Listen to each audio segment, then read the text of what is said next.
For today's video guys ay pupunta tayo sa Bering Sea. Ayan.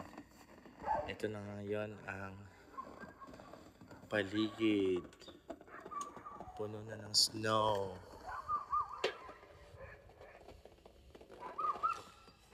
Alright. Ito yung bahay namin. At pupunta tayo doon sa Bering Sea. Alam nyo guys, minsan lang kasi nagpapakita ang araw. Pero ngayon nga parang nagtatago na siya.